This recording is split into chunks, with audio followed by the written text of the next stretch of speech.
Em 2022, o futebol parecia estar vivendo uma despedida silenciosa. Talvez ninguém tivesse percebido isso no começo, porque antes da bola rolar no Catar, ainda parecia que o mundo era dos mesmos caras de sempre. Messi, Cristiano Ronaldo, Neymar, os três nomes que dominaram uma geração inteira. Os três jogadores que mudaram o futebol moderno, os três últimos rostos de uma era que parecia eterna. Mas existia uma grande diferença nessa Copa. Pela primeira vez, o tempo começou a aparecer dentro de campo. E talvez seja exatamente por isso que a Copa de 2022 tenha sido tão especial. Porque ela não foi só uma Copa do Mundo. Ela foi um fim simbólico de uma geração inteira. E no meio desse caos, o homem finalmente encontrou aquilo que faltava para se tornar imortal: a Copa do Mundo. Porque até 2022, Lionel Messi tinha vencido praticamente tudo em que o jogador poderia sonhar em vencer. Champions League, bolas de ouro, recordes absurdos, Barcelona, gols impossíveis. Mas ainda existia uma frase perseguindo ele: sem Copa ele nunca será maior do que Diego Armando Maradona. E isso machucava, porque o Messi já tinha tentado de tudo. Em 2006 ele era jovem demais. Em 2010 a Argentina foi atropelada pela Alemanha. Em 2014 ele chegou perto, muito perto, mas perdeu a final para a mesma seleção que havia eliminado ele na Copa anterior. E talvez aquela derrota tenha deixado uma cicatriz que nunca saiu completamente. Depois vieram as finais da Copa América, 2015 e 2016. 2 derrotas para o Chile na final, 2 colapsos emocionais. E em 2016, Messi simplesmente desabou. O craque Lionel Messi afirmou que não vai mais vestir a camisa da seleção argentina. A declaração foi dada no domingo após a derrota de 4-2 nos pênaltis para o Chile na final da Copa América Centenário em Nova Jersey, nos Estados Unidos. O jogador teve uma atuação discreta durante os 120 minutos de bola rolando e ainda perdeu sua cobrança nas penalidades. Já tomei a decisão, já peleei. Para mim a seleção acabou, já tomei a decisão, lutei muito, fiz o possível para tentar ganhar alguma coisa. A verdade é que já deu, são 4 finais perdidas. São 4 finais perdidas. Aos 29 anos, Messi perdeu 3 finais de Copa América e uma final de Copa do Mundo. A Argentina continua com um jejum de títulos de 23 anos, desde que conquistou a Copa América de 1993.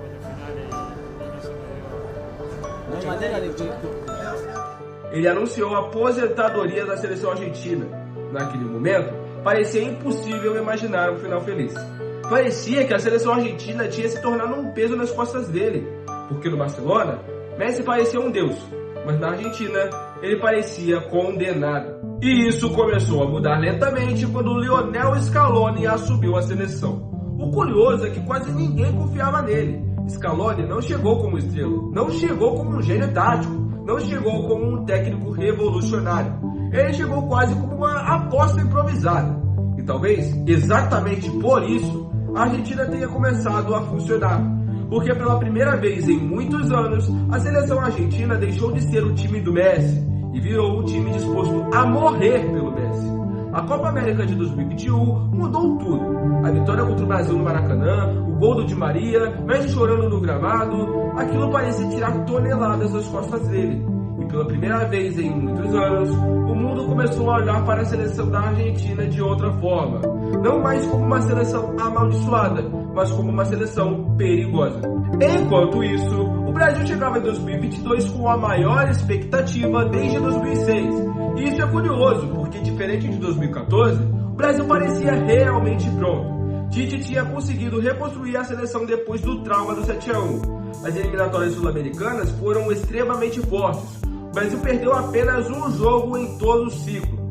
A defesa funcionava, o meio-campo parecia equilibrado e o ataque tinha talento sobrando. Neymar, Vinícius Júnior, Rafinha, Rodrigo, Paquetá, Richarlison. Talvez pela primeira vez em muitos anos, o torcedor brasileiro sentia que existia um plano. E o mais perigoso, existia muita confiança. Só que enquanto o Brasil e a Argentina carregavam pressão, a França chegava de uma forma completamente diferente. Ela chegava como a atual campeã do mundo e mais assustadora do que em 2018, inclusive. Porque agora, Mbappé não era mais promessa, agora ele era realidade.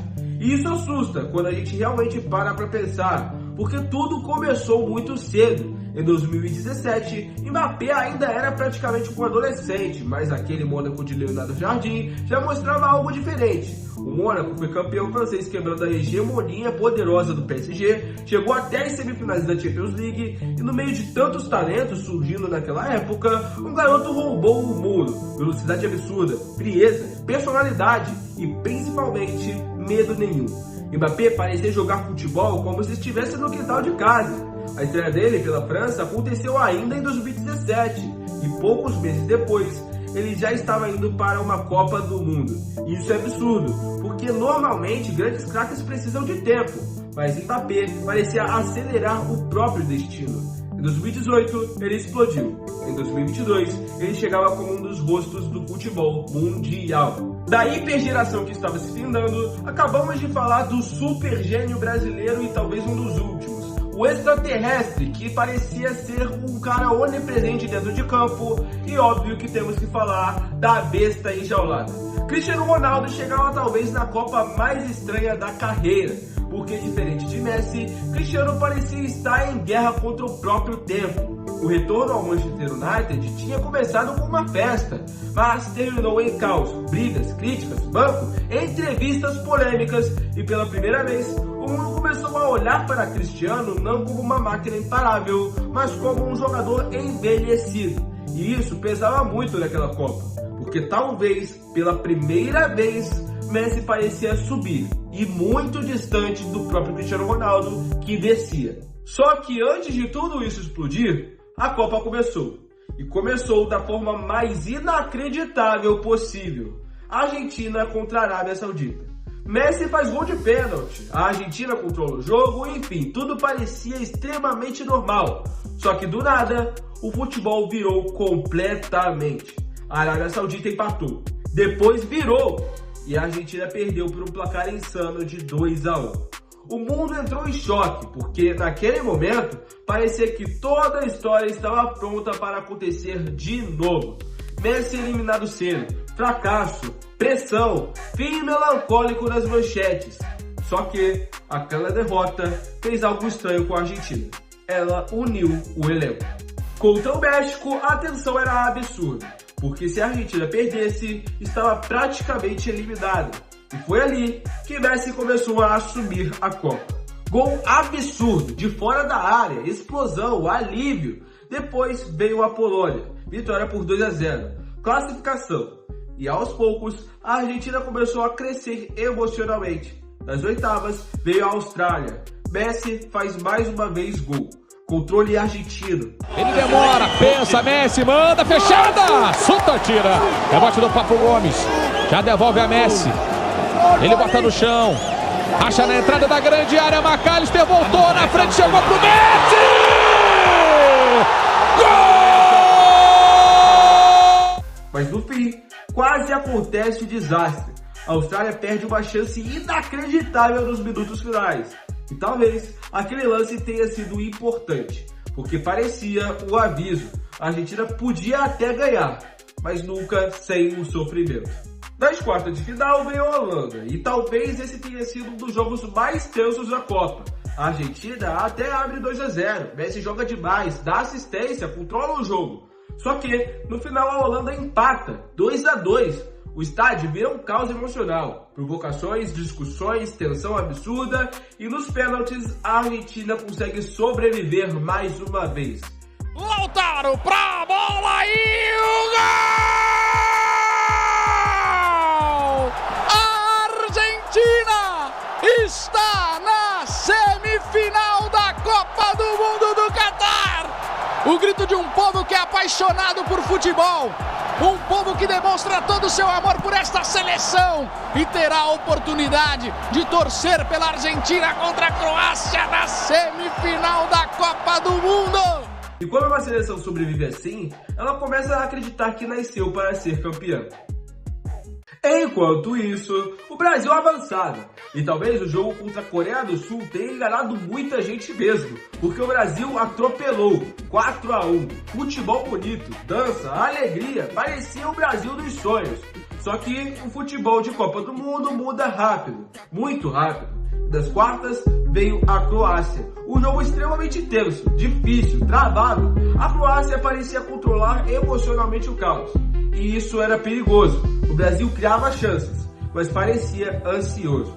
Até que na prorrogação, Neymar faz um golaço. Talvez um dos gols mais bonitos da carreira dele pela seleção.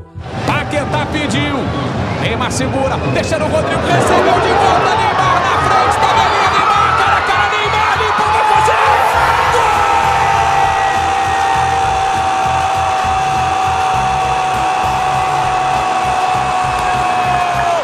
Gol! É do Brasil!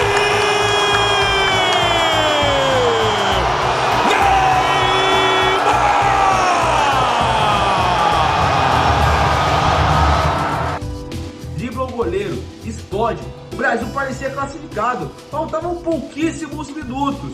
E talvez tenha sido exatamente aí que o Brasil perdeu a Copa. Porque ao invés de controlar o jogo, a seleção se desorganizou completamente. E isso é inacreditável quando a gente revê. Porque o Brasil estava vencendo. Faltavam poucos minutos. E mesmo assim, o time sobe inteiro para atacar. Laterais avançando, meio aberto, espaços gigantescos. Era como se emocionalmente a seleção tivesse esquecido o contexto do jogo. E a Croácia percebeu isso. Modric acelera, a bola chega em Petkovic. O chute desvia, gol. 1-1. Só que o problema não foi só o desvio. O problema foi o posicionamento brasileiro. Porque vários jogadores estavam fora do lugar no momento em que o correto era simplesmente controlar o jogo. E talvez essa tenha sido o maior símbolo daquela eliminação. O Brasil não perdeu apenas tecnicamente, perdeu emocionalmente. Nos pênaltis, Croácia classificada e Neymar destruído. Porque talvez a pior coisa que tenha rolado em 2022 para o Brasil nem tenha sido aquela eliminação. Talvez tenha sido perceber que o Neymar de antes já estava ficando para trás. Porque o futebol não espera ninguém. Nem gênios, nem ídolos, nem gerações inteiras. Voltando para o Gajo, Portugal vivia uma situação completamente diferente. Cristiano Ronaldo chegava para aquela Copa carregando dúvidas que nunca tinham nem existido antes. O problema já não era mais apenas o futebol, era emocional, era o tempo começando a cobrar a conta. O Cristiano, que aterrorizava defesas, parecia mais pesado, mais pressionado, mais sozinho. E isso ficou ainda mais evidente durante a Copa. Portugal tinha um elenco muito mais forte do que teve em outras oportunidades de disputar a competição. Bruno Fernandes, Bernardo Silva, João Félix, Rafael Leão, enfim, uma geração extremamente talentosa. Só que a atenção do mundo inteiro continuava presa em Cristiano Ronaldo apenas. Na fase de grupos, Portugal até conseguiu avançar bem. Cristiano marcou contra a Gana e se tornou o primeiro jogador da história a marcar gols em 5 Copas do Mundo diferentes. Centrado, o capitão da seleção de Portugal autorizado. Cristiano Ronaldo bateu! Gol!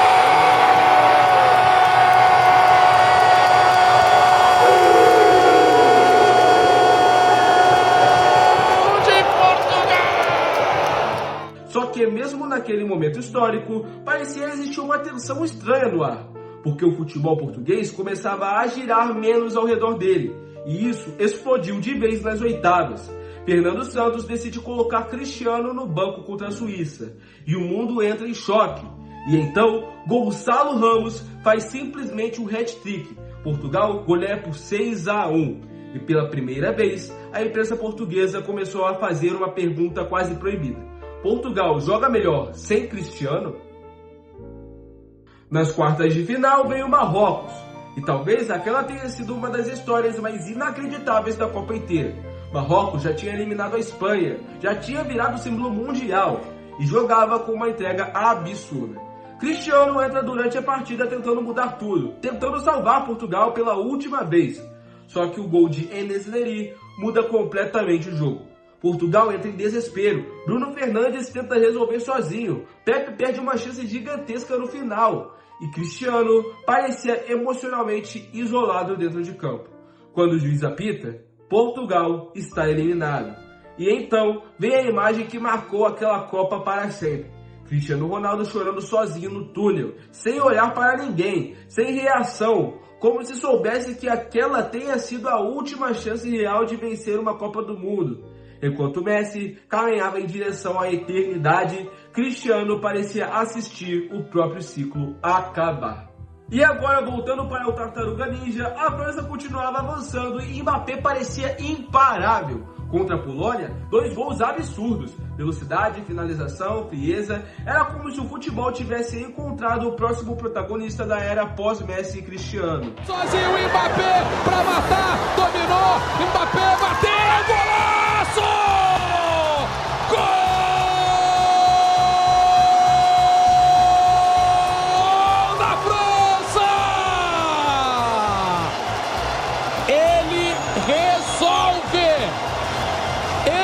Diferente! Kylian Mbappé mata o jogo a França! E foi um golaço, hein? Desde o domínio do Giroud, na origem do contra-ataque, até o tapa do Dembélé para ele, Kylian Mbappé! E isso ficava ainda mais assustador, porque ele ainda era muito jovem. Nas semifinais, a França elimina Marrocos. E a história de Marrocos também foi gigantesca. Primeira seleção africana da história chegando numa semifinal de Copa. Uma campanha histórica. Mas do outro lado estava uma máquina acostumada a finais. E então, o mundo recebeu aquilo que talvez fosse o roteiro perfeito. Argentina contra a França, Messi contra Mbappé, reeditando um dos confrontos mais marcantes da Copa anterior. Só que dessa vez o Mbappé mais maduro do que antes e o Messi sabendo que aquela poderia ser sua última vez. Passado contra futuro, imortalidade contra ascensão e talvez a maior final da história das Copas. A Argentina começa bem melhor. Messi controla o jogo, Di Maria joga absurdamente. Tanto que o Mbappé, quando tá correndo por fora, ele já abre o braço. Messi! Álvares de primeira, vem McAllister, contra-ataque, Alexis cruzou pra Di Maria! Gol!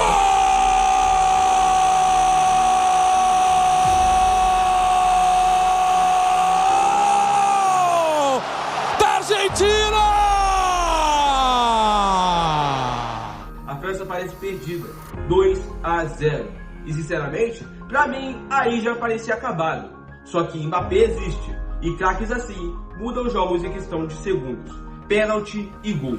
Logo depois, um voleio absurdo. Afinal, ele praticamente não olha pro gol em momento nenhum da jogada.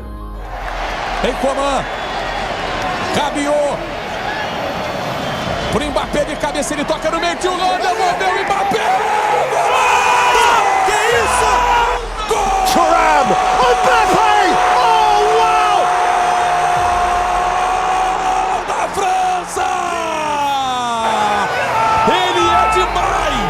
Ele é histórico! Ele é a história! 2-2. O mundo enlouqueceu. Na prorrogação, Messi faz gol. 3-2. A imagem dele comemorando parecia cinematográfica. Parecia o fim perfeito. Só que Mbappé empata de novo. Hat-trick em final de Copa do Mundo. A última vez que um feito desse nível tinha ocorrido nesse evento foi na final da Copa de 1976, quando o jogador inglês contra a Alemanha faz o mesmo hat-trick. Isso é insano. E nos segundos finais, acontece talvez o lance que mudaria a história do futebol para sempre. Colomboani sai cara a cara, chuta e Emiliano Martinez salva. Talvez aquela defesa tenha separado duas realidades completamente diferentes. Porque se aquela bola entra, Messi talvez terminasse a carreira sem Copa. E o futebol mudaria completamente. Nos pênaltis, a Argentina campeã do mundo. Messi campeão do mundo. E naquele momento a discussão mudou. Porque até ali, Messi ainda brigava contra fantasmas, contra Maradona, contra a própria seleção argentina, contra a narrativa da Copa inteira. Depois daquela taça, ele entrou em outro lugar. Porque agora o futebol já não discutia apenas Messi ou Cristiano. O futebol discutia Messi entre os maiores da história. E talvez seja exatamente por isso que 2022 seja tão especial. Não foi uma Copa apenas, foi uma despedida. A despedida de uma era que dominou o futebol por quase 20 anos consecutivos. Messi envelhecendo, Cristiano envelhecendo, Neymar envelhecendo, enquanto o Mbappé surgia como o rosto do futuro. E talvez seja por isso que 2022 tenha deixado uma sensação tão estranha, porque no fundo a gente sabia que nunca mais veria algo igual. Nunca mais veríamos Messi, Cristiano e Neymar chegando juntos em uma Copa, ainda carregando esperança de real protagonismo. Porque o tempo sempre vence, o imparável tempo. Mas naquela noite, no Catar, por alguns minutos, parecia que Messi tinha vencido até ele mesmo. E talvez seja exatamente por isso que a Copa de 2022 tenha se tornado eterna. Mas para você, torcedor, o que mais te impressionou nessa história da Copa de 2022? O golaço do Richarlison contra a Sérvia, que iludiu todo o brasileiro? O gol do Mbappé contra a Argentina na final, que foi um goleiro colossal de absurdo? Bom, coloca nos comentários, é uma Copa bem recente, então é até bem fácil de lembrar. E esse vai ser o seu primeiro gol. O seu segundo vai ser você deixando o like para mostrar para o algoritmo que você gosta desse tipo de vídeo. Para você ficar mais por dentro, eu te recomendo a se inscrever no canal, que aí já vai ser o seu hat-trick, o seu poker. Irmão, vai ser você apertando o sininho das notificações para não perder mais nenhum vídeo novo. E ainda isso daí vai ser mais absurdo do que o próprio hat-trick do Mbappé em final de Copa, irmão. Porque aí você ainda vai dar uma assistência para você ficar com nota 10 na partida. Que no caso vai ser você compartilhar esse vídeo para um amigo seu que também gosta muito de Copa do Mundo e de futebol como um todo, fechou? E é isso, pessoal. Valeu, até a próxima.